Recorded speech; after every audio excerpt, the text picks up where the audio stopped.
So, welcome, ladies and gentlemen, brothers and sisters, to this discussion here at the European Film Festival in South Africa. The topic for discussion is humor, healing, and messaging. Thinking while smiling. I am your host, Dr. Riaad Moosa, and I've never moderated something like this before, but I'm so excited to be in such esteemed company. I love the films that I just watched yesterday. I absolutely love them. And I think most of you attending this webinar have seen the films. And if not, you got to make that change and see it at the festival. But I have a particular interest in this topic because, as some of you do know, I originally qualified as a medical doctor, but now, like, I'm a comedian.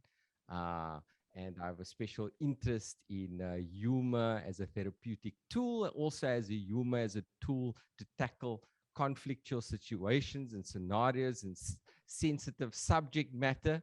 And I think all the films were funny in different ways. And we can dissect that a little bit. The film shows have presented through the lenses of the European filmmakers a snapshot of experiences of reestablishing oneself after sometimes traumatic and possibly cathartic experience. They deal with journeys that include organic growth, transition, and processes of self-discovery. Many include a healthy dose of humor, bringing some possibly much needed laughter into our lives. Much of the humor is cerebral, and the films that make you smile but also make you think at the same time. There's wit and wordplay, irony and satire, situational comedy that allows us to laugh at ourselves while reflecting on social absurdities and the contradictions in our lives. The panel today is we have with us lead actor and scriptwriter of Uje Run, Uje Brandelius. Yes, welcome, Uje. Let me see if I can just add some sort of, like, as a comic, I've had to somehow see if I can live in this digital world and create some excitement. Okay, I don't know. That's a virtual applause. Could you guys hear that? Were you able to, or not? Did it come through? The No. laughter. No, it didn't. Okay, that make me feel stupid. Okay, because I was playing some sound effect there. Okay, Okay. that's for comedic effect. Okay, uh, and we also have the director of risks and side effects, Michael Kreihsl.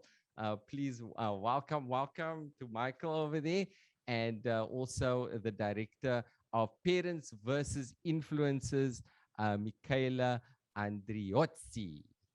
And Hi welcome to Riaad. all Hi, of welcome. you, all of Thank you you. for guesting us. Yes, now it's great that you are all here. Now, I thought we'd talk about each film in succession, and then, you guys can also maybe jump in if you'd like to at times, and we try and keep this quite fluid. And at the end, we'll have a Q&A session. So I don't know, you guys haven't seen each other's films yet. No, you haven't. Okay, so let's first talk about Run Uje Run.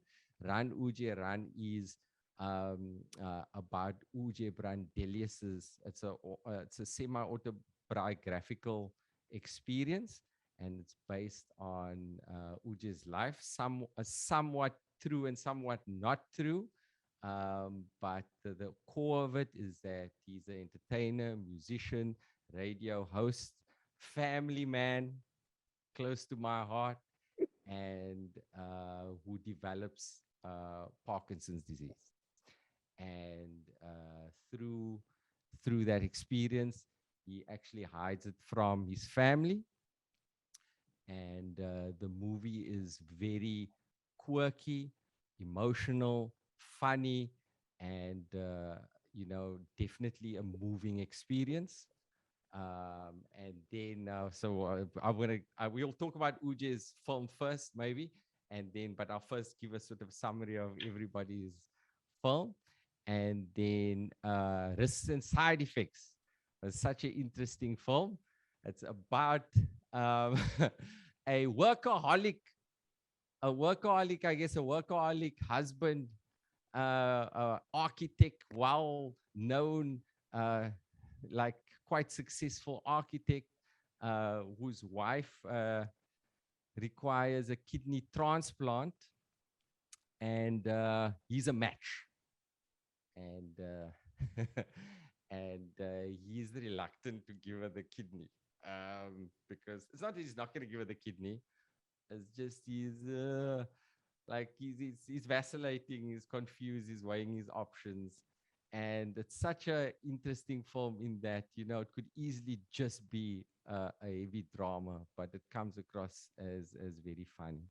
And then these are all unusual situations regarding health. And then Parents versus Influencers, Michela Andreozzi's film, I think, is a film that many people can relate to. This is something that So everybody common. deals with Yes. all over the world, Yes. which is about how we deal with social media intergenerationally, and how parents react to how their kids engage with the social media world. And it starts with a single dad and a daughter we absolutely adores. A dad who's a professor, academic, learned individual. A daughter who's very bright, but then when she hits her teens, she's immersed in the world of social media. And all of a sudden, he's like angel child is now being drawn to the dark side. And he ends up actually, initially arguing about it and trying to avoid having a engage in that world. But through a opportune fight with another influencer, he ends up becoming an influencer himself. So that's where all the comedy comes from. Right. So wonderful films. And I thought we'd start with Uje's film first, Run, Uje Run. And guys, please, like, I mean, I know like I'm having a monologue here, but if you guys want to ask any questions or any detailed questions, maybe easier if you had seen the films, but please keep it as fluid as you'd like it. Now, Uje, uh, so this is how true is the story in terms of the disease, Parkinson's? I know it's like you must have been you always get the question, but is it completely like true? Well, I would say that my situation is true. Yes. I mean, my diagnosis is true. I Okay. am true. I play myself, Yes. and my family, my wife, and my kids are playing themselves. Yes. So that's true. And also, a lot of things that happens in the movie are true, but we sort of tweaked it to A be little bit. more movie friendly. Yes. We exaggerated, and some things maybe doesn't even happened, but we made it happen in the movie because it tells the story in a better way. So some things maybe only was in my head before the film was made, Yes. but it was based on a true events, and we wanted to feel true, and it's it's based on a play that I made in Sweden some years ago. Uh, I got I'm a musician Yes. and I make music, pop music, and I make records, and I made a record in 2015 that's called Run Uje Run, or in Swedish Spring Uje Spring, and it was 10 songs about middle age stuff, and I was thinking about making a play out of that, out of these songs, and so I did. And during the rehearsal of that play, I got my diagnosis Parkinson's disease, and then the Mm. play came then the play was about a guy wanting to do a play getting Parkinson's disease. It was sort of a meta thing, Yes. Yes. and that play was a monologue with me and a band and me singing. It was partly music and partly speaking theater, and it was a great success in Sweden. So I had the opportunity to make a movie out of it. So Uh, I choose a director, and we talked about how we can do this at screen. And of course, I wanted my family to play itself because I wanted it to yes. be so authentic as possible. Yes. And we did.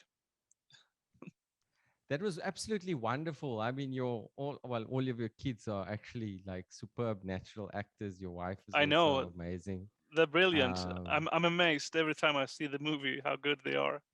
no, I mean, you guys, you see the love, and coincidentally, in a movie that I just did recently, my daughter was also in the film, and I completely identify with that. It's just to create the connection between a child. It can be quite hard, especially on film, but it's like made so much easier. If it's someone you engage with also intimately on a daily basis. I'd like to know, at the supper table, do you always was that something you usually do, where when you ask them, so how was your day? What did you learn? And I said, learn lots of things, and then you offer suggestions. Did you learn about this? Did you learn about that? Did you learn about the other?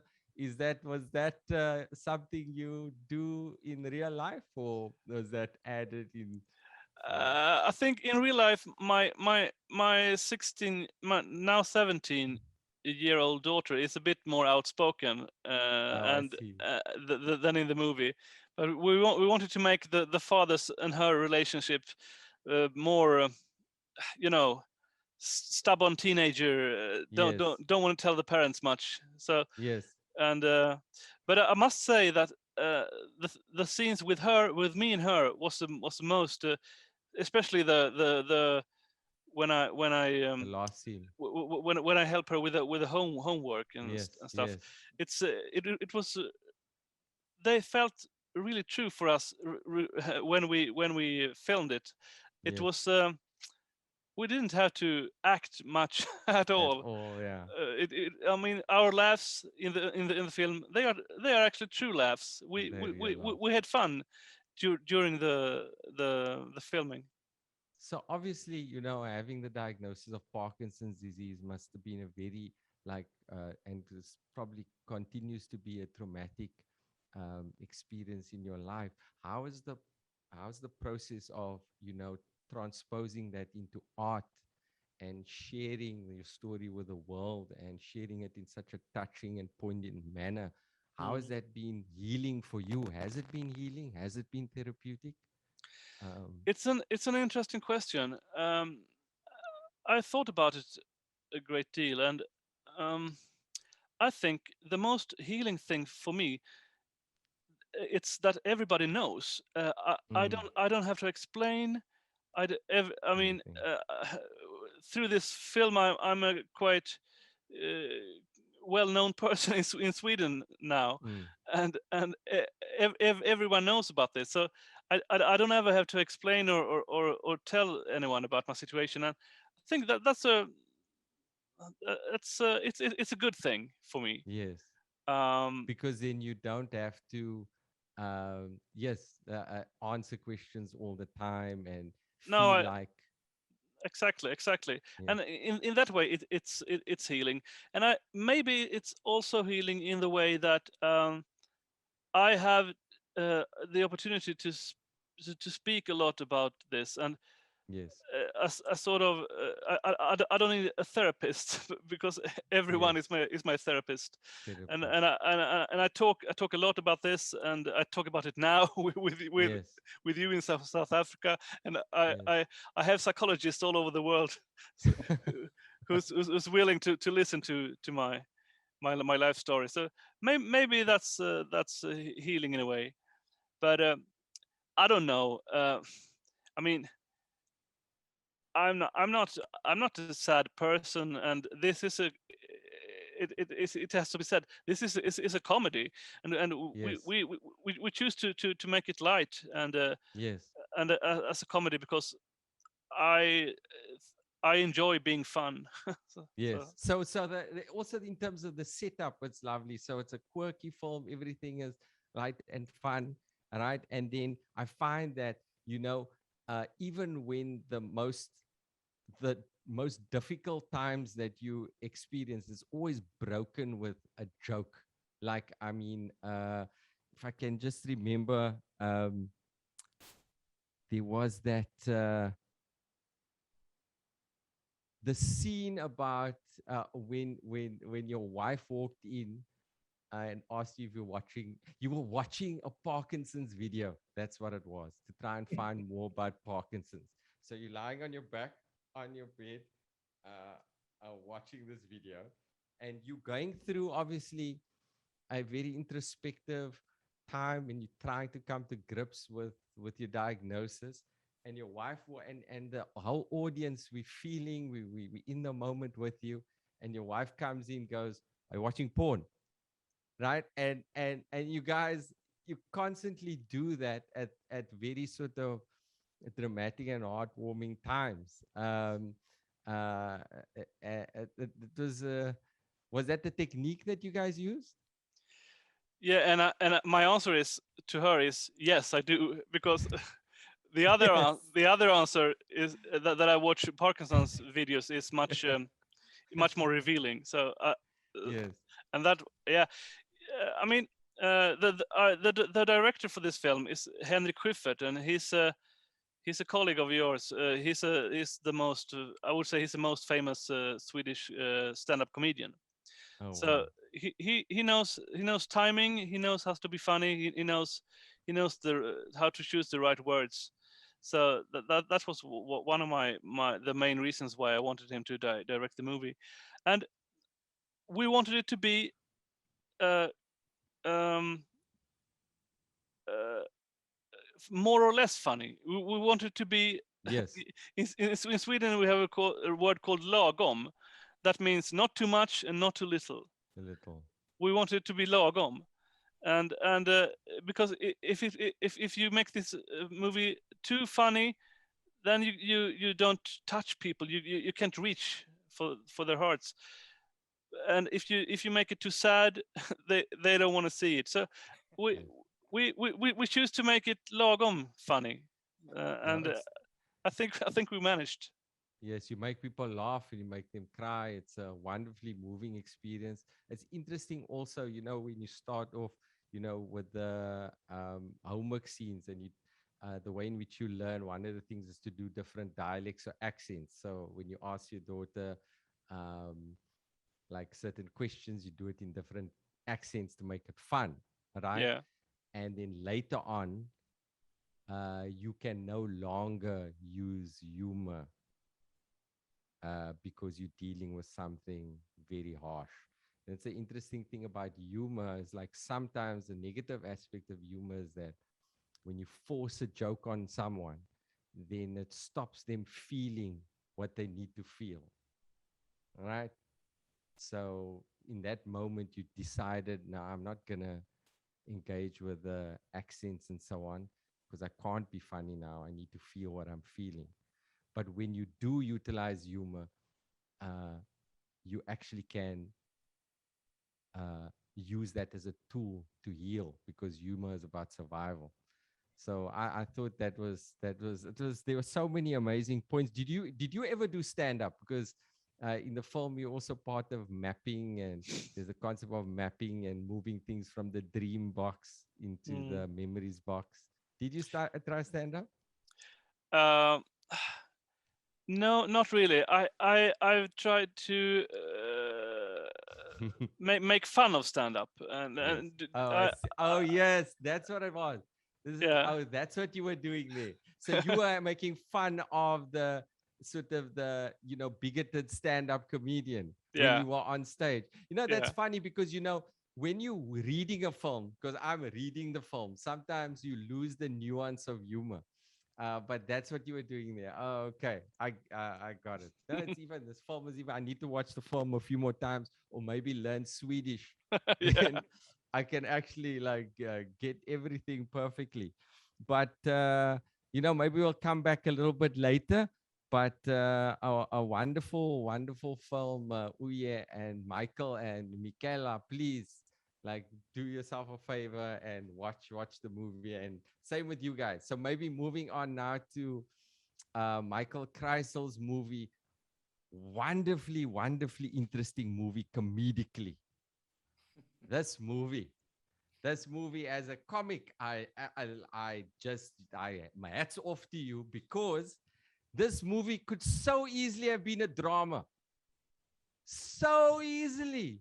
Like, I mean, like just heavy drama, not like light drama, so heavy. Because if I tell you, here's a workaholic husband, slightly distant from his family, architect, right? His wife develops chronic kidney disease. She needs a kidney, and he doesn't really want to give it to her, right? Like, I mean, that's like, that's that can be extremely hectic, right? But I found it so interesting because, like, okay, first of all, the first scene sets it perfectly on top of the mountain, and everybody's taking in the beautiful views, and he's just trying to find his cell phone reception. Um, where did the inspiration for the film come about, Michael? Like, how? I don't know the history of it.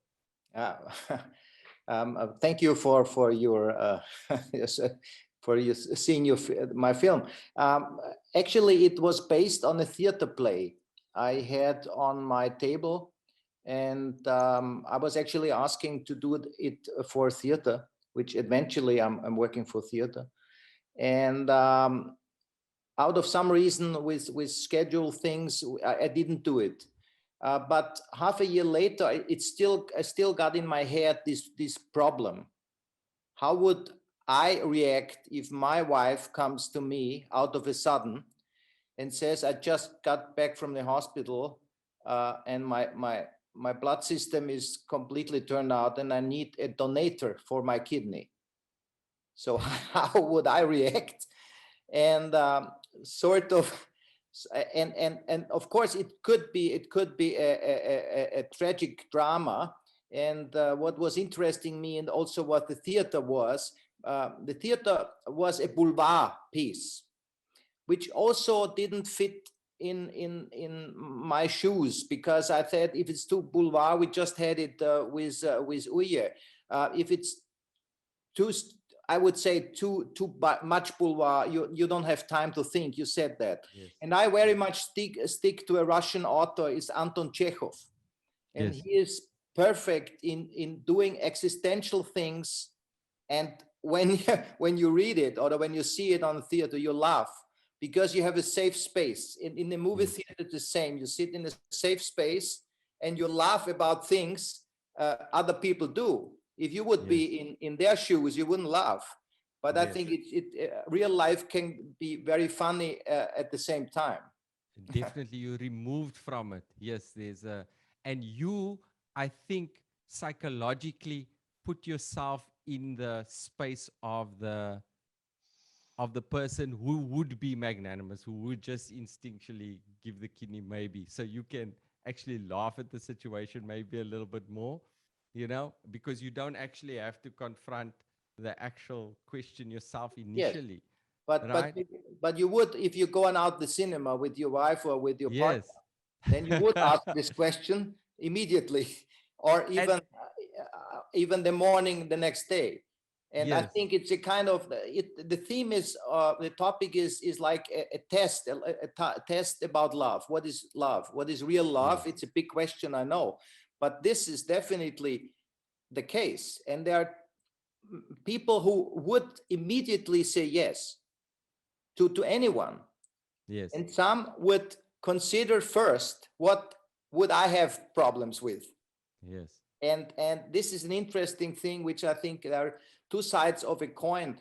Some yes, people would even, if you're in a big city, live in a big city, and you see people lying on the ground, some people pass by, and some people yes, will immediately help without no thinking.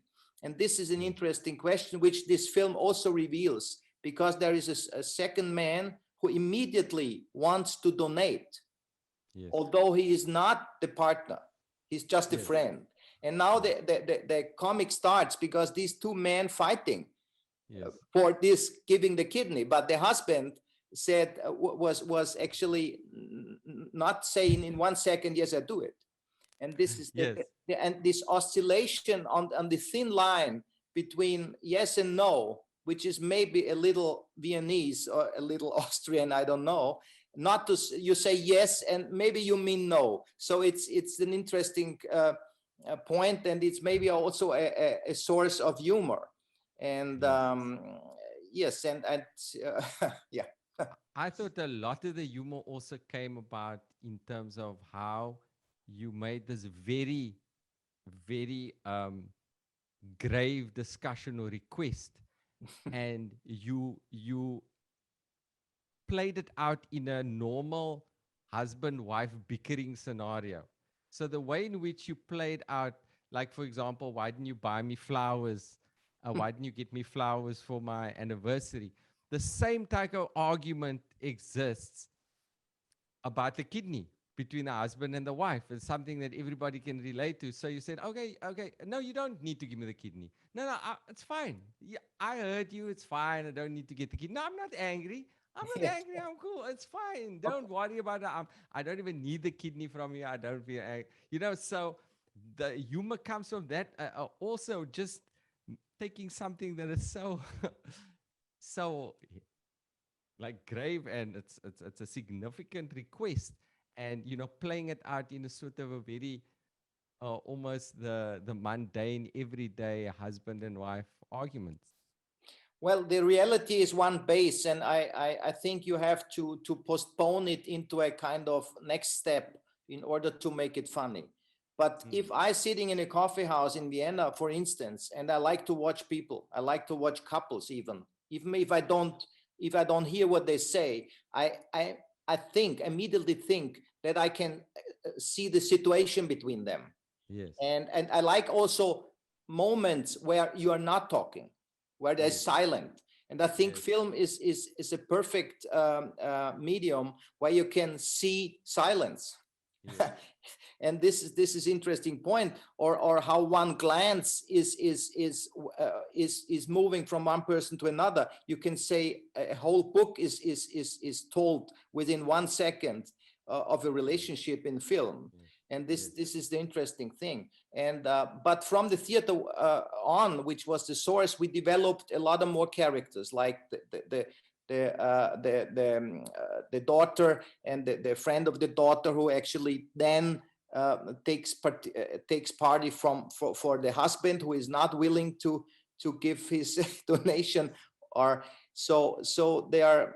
And I like to, and the point is, because you would say in first terms that this character is more or less and not has no sympathy. Yes. But I try to also to show these. I have to love everybody which I have in front of my screen. I have in front of my camera. I have to give them the same chances. And this also I like, because he's not a very sympathetic character in the beginning, but when he has problems, then he reacts very like a man would react. He's like in Molière, in the Molière play, a woman would never give up so easily, and he's giving up from the first point. And I think this is also very characteristic for men, or for some men. But I don't want to judge, but there are some experience I made in my life, and that's also an interesting point. How it switches. It's very interesting how it also all switches. First of all, as you said, so first of all, when first of all, everything is about him. He's such a narcissistic, self-preserving person. And it just plays it, that line plays out right through the film. It's just about me.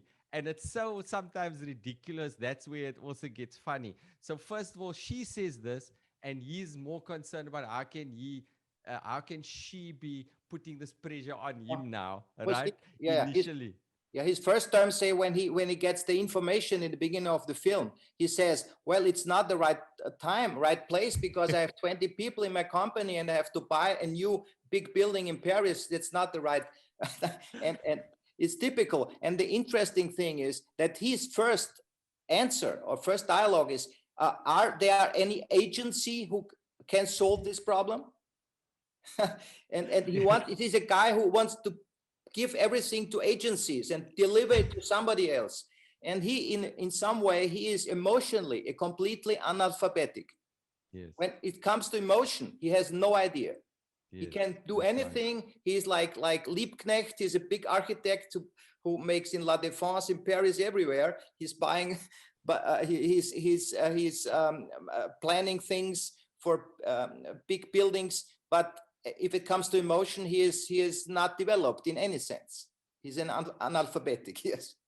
Yes, and then later on, also when he and his friend get into that fight after going for, or there's that altercation after the It's a kind of, cycling. yes, it's a kind of jealousy between the men, that he's jealous on somebody who would do it right away. Yes.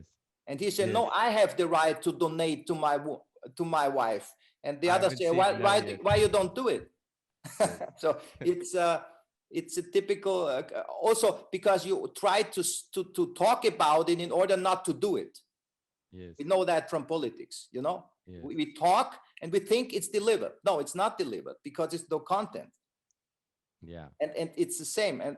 And that he, of course, is then in a complete different, because we can, I think people have seen the film, so we can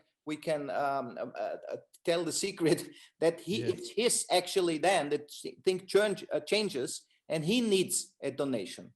He needs Yes. a kidney donation. Yes. And then when he needs a In the kidney middle, donation, and then he is completely weak and is lying on the sofa and cannot get up and whatever. So so it's like definitely walk in my shoes. This expression is very true in this film. yes, and he doesn't even have any kidney issues right at the end. So there's so many twists, and you switch perspectives all the time, which also communicate the humor. Do you use humor generally in your plays, in your films? Are you really focused on humor, or you also, as you say, you would like to have a balanced experience? I don't know. I think humor, the base of humor is always the need and tragedy. And in Yes. order to get out of this tragedy, you try to be funny. Yes. But you have to have existential ground where the humor is based on. Yes.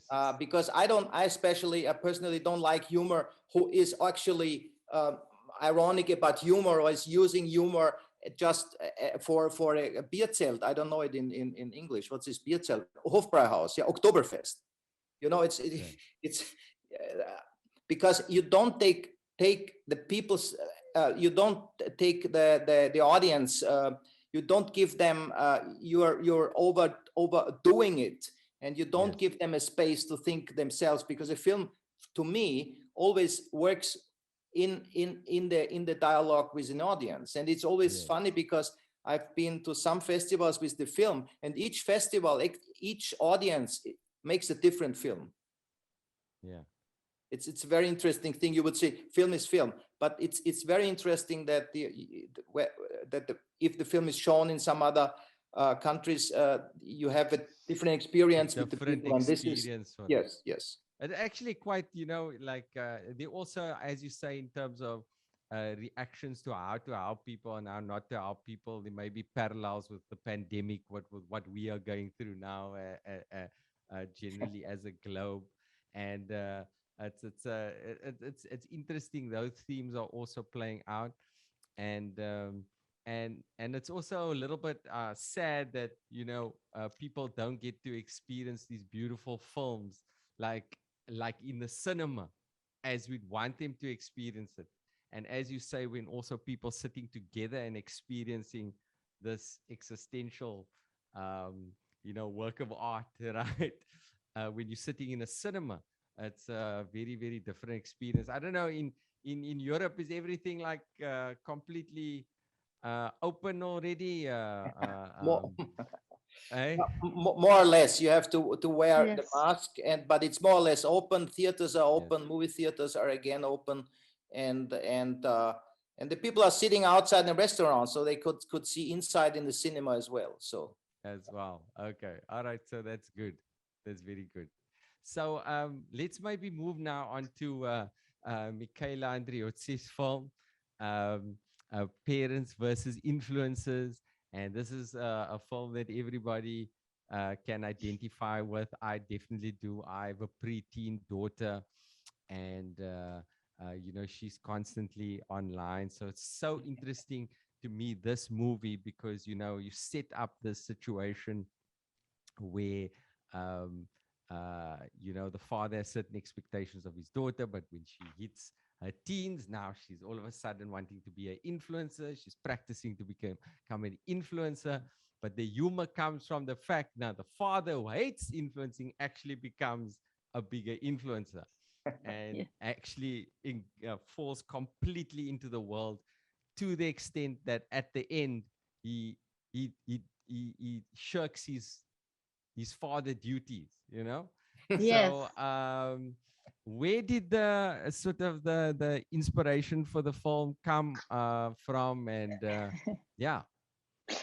So, thank you. I want to say that I do want to see Michael and Uje movies because Yes. they sound really, really interesting to me. And first of all, and then the inspiration came from I've been talking about women for my Mm-hmm. whole artistic life in Yes. theater and on stage. I'm a comedian too, and two Oh movies wow. about women. So I didn't want to talk about women again, and so I wanted to explore the man world in the family, because family is my thing, my big Okay. thing, Yes. and family relationships in Yes. comedy. Yes. And so father was a good uh, uh, start point. Yes. And I was looking for a story between a father and a daughter at the time, in this time, because I was interested in that special relationships that in the family you have with children until they are teenagers, and then everything break. Okay, Mm. everything breaks. And um, because I think that Jane Austen had the same problem, and it is an eternal fight between parents and teens. So we Yes. have a brand new territory, which is social media. When I was a teenager, it was a movie, a very famous movie, French movie called La Boum with Sophie Marceau. It was about a teenage girl who runs away from home to go to the disco to go. It was a very um, age movie, a kind. And I wanted to explore the new generation, this Z generation, Yes. very interesting, super interesting. And I thought that 40 years ago and now the relationship never changes. And but the social media are something new, and they bring mystery into our lives, because we don't it's a kind of blind territory. We can't move in uh, except we are the digital natives. So the teenager know very well Yes. social media, well, we don't. So Yes. we try. I use social media, but I feel it's not my thing, but I got it and I have fun. Yes. But they born like with the telephone in hands, and they use Yes. the fingers to the phone even if they are 1 year old, and they Yes. can use, That's yes. right.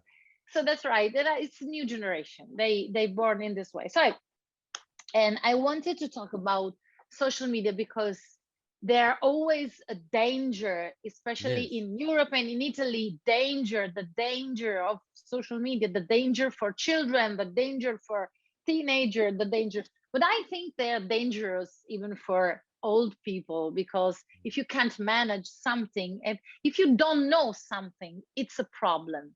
So our problem of old people is that we judge new stuff as a problem. We don't know this because I don't know this, and this is not good for you because I can't manage.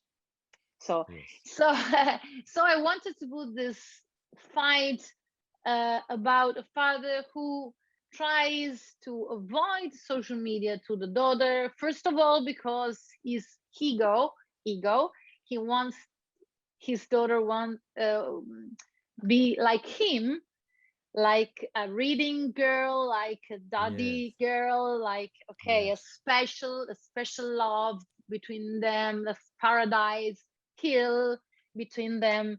And uh, when she starts to use social media, he thinks that's evil. It's an evil stuff. So which is very common because you can't control. So you can't control, and this is true. This you have to control, but it's a hard work to control a daughter on a social media, because you have to check everything, to put limits in time limits, and control, check all the passwords, check. It's a hard work if Yeah, you're not for able. me, Yes. it's tough. They know Yes. exactly how. Like I can lock my phone away, right? All that happens, and No. I fall asleep, and then while I'm Yes. sleeping, they use my thumb on the Yes, of phone to course I unlock the do. phone, Yes, and we then we we fake the sign of the parents to justify when we miss the school day. We put the sign, yes, and they do this on the phone right now, which is a brand new trick of the young people. And so yeah, I think the humor comes in from two sides of the movie. One is the identification, because oh, that's me, and this is all over the world, and you can feel it. And in Brazil, they're seeing the movie and they say, "Oh, that's me, that's my daughter." It's a very mirroring movie in some way.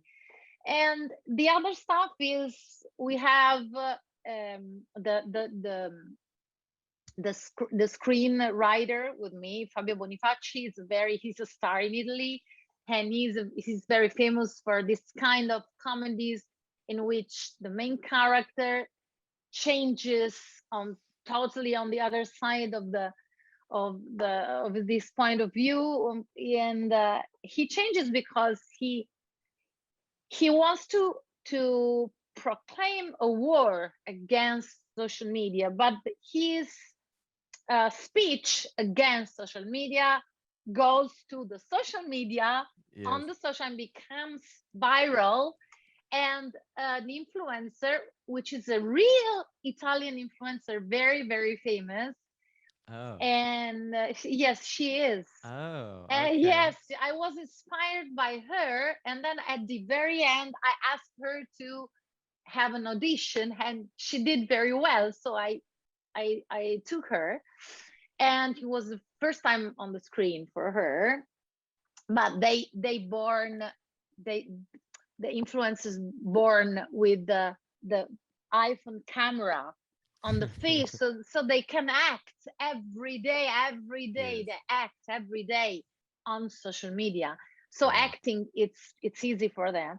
So he puts he wants a war against social media, becomes viral.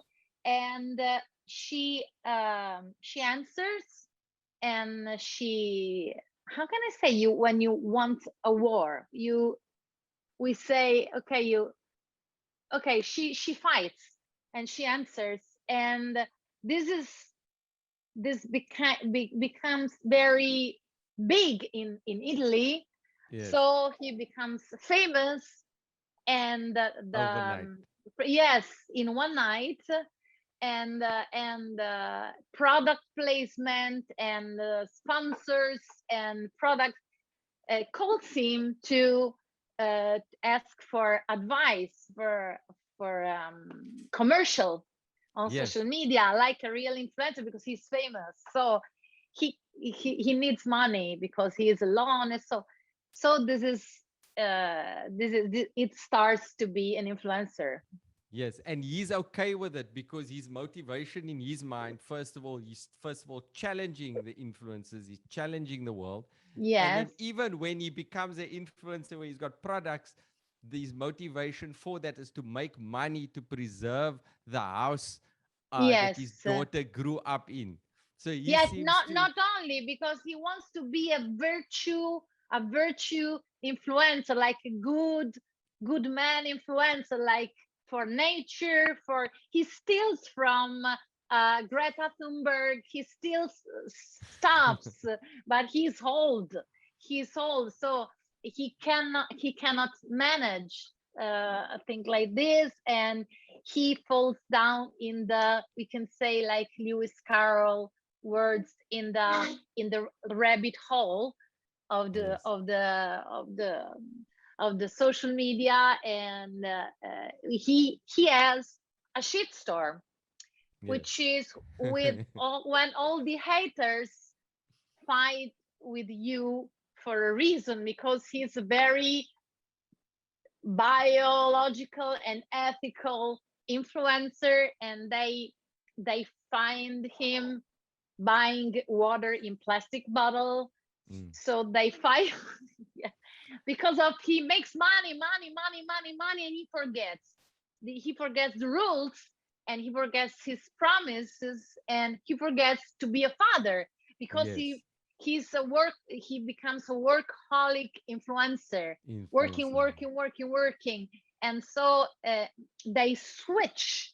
And in the completely. very beginning, yes, she's not a good daughter anymore, because she's growing and she has the right to grow anyway.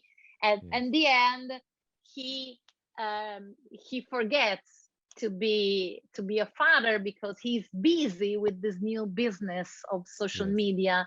But this shitstorm put everything on the place, put yes. everything back in trails. Where it should be. And then essentially then he finds his balance when he actually, so he doesn't delve into the world of influencing so much, but then he starts his own sort of, I don't know if it's on YouTube, but then he starts his channel where he's able to teach on a digital platform, right? So not Yes, so much focusing on the monetary gains, but the fact that he can reach so many uh, you know fertile minds with the social, well, not necessarily social media, but with the digital platform. yes. So And the main actor, is very famous. He's an actor and a very yes, super famous writer in Italy, oh which is translated all over the world, even in America. And he is a DJ on the most famous DJ radio station. So he is an influencer. oh, I He see. is. And he has two children. So he's a father, and he's a very old style father. Like Yes, I think he's a rich man, but he goes with the bike, with the children, camping, and reading books. He's very uses social media, but he protects children in his life. yes. And so it was interesting working with Fabio about this.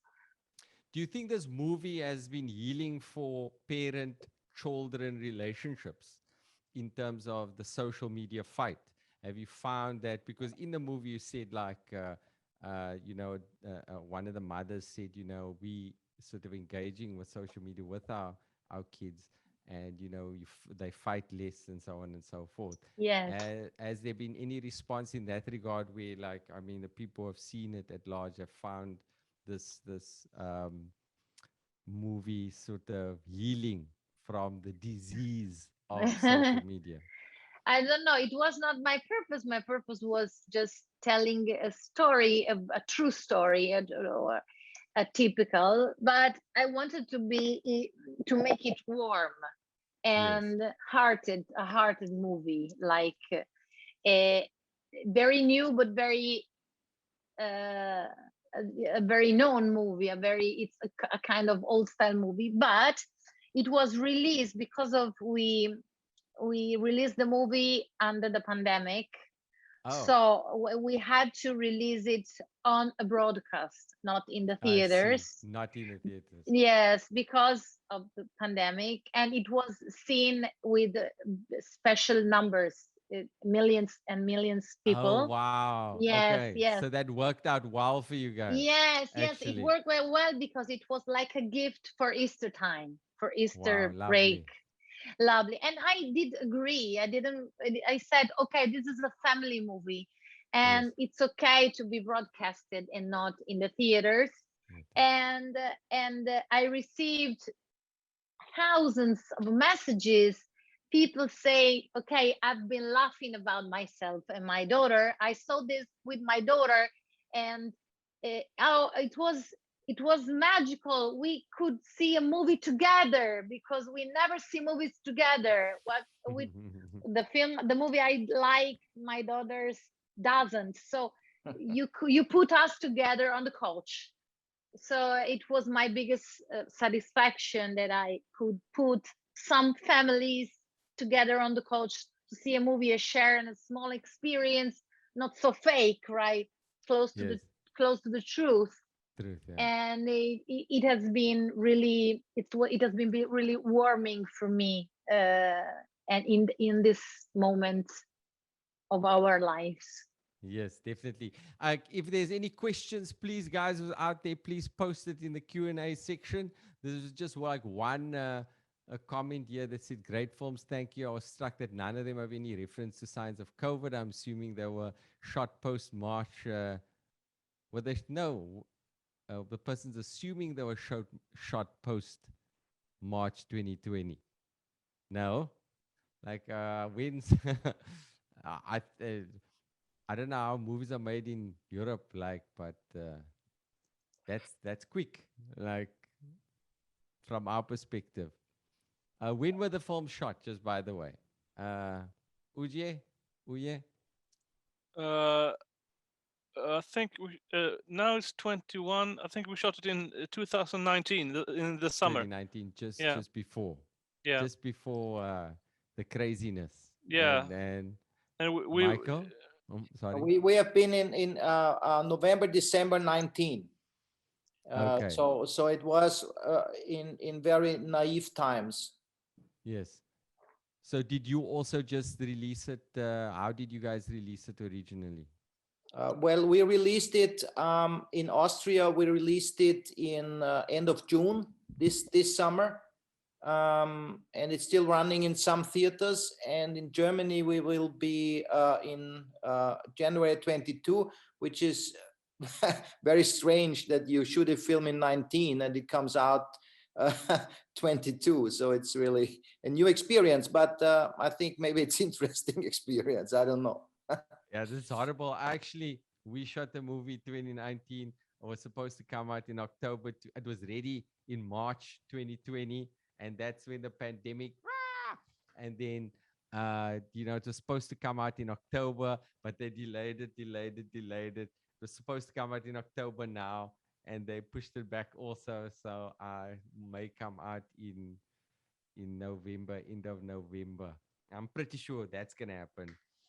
But yeah, so are there any final sort of comments, guys? Maybe just like Uje, anything, any final parting words? uh, I want to see these two movies. Yes, I think you definitely had to. I really actually, because I had like things have just opened slightly, so I've been starting to do some gigs now. So everything I had to perform digitally, right? So as a comedian, a performing a stand-up comedian, this is very horrible, because very often I have to do stand-up where I don't hear any laughs. You either just perform to the comment section, or sometimes they stream it out to some other platform, and I'm just essentially doing stand-up to emptiness. You know, I tell people it's like swimming with no water. It's a good title. Stand up for emptiness. I think it's a good title. I think we should keep this in mind, yes, because it's like it's so strange, you know, because I set up my home studio over here. I set up a home studio to make it actually just feel like a stage. So I feel like it's home. So I've got lights. I got, you know, it feels a little bit theatrical. You know, I got reasonably good equipment. You know, so when people have me join their Zoom meeting, I actually can give them some sort of production value, right? But I can't hear the audience. So it feels like I'm swimming with no water. If you just imagine how it feels for me, like I've got the best swimming cap, my Speedo, I'm oiled up, but I'm just like a person in an empty swimming pool, just it's just crazy. And I've been doing this for like almost 2 years now. So I experienced audiences just recently, and it's been like, whoa, there's real people here. I can't even contain myself, you know. So thanks guys for joining us. You know, oh, what with this night? Great night for movie, swimming with no water. Yeah, that is maybe. Riaad, I Maybe. want to see I want to see your stand-up. So my stand-up, you can see my stand-up on Netflix also. I've Wow. got Great. a thing on, it's a little special on, if you want to see my movie, I've got a movie on Netflix called Material. Okay. Material. You We know, go. So, We go. so it's We go. we did it a long time ago. It's based on the fact that, you know, it's about you know, a young Muslim man from a very conservative background. His father works in a material shop, a fabric shop, in what they call the Oriental Plaza, which is a sort of which has historical significance from the apartheid era, as a place where people were moved to, and so this young man wants to do stand-up comedy, and his father wants him to work in the material course. shop, you know, and sort of it's not as autobiographical, but a lot of real experiences were dramatized in the film, you know, the We will. conflict between. Yeah, so check it out if you can.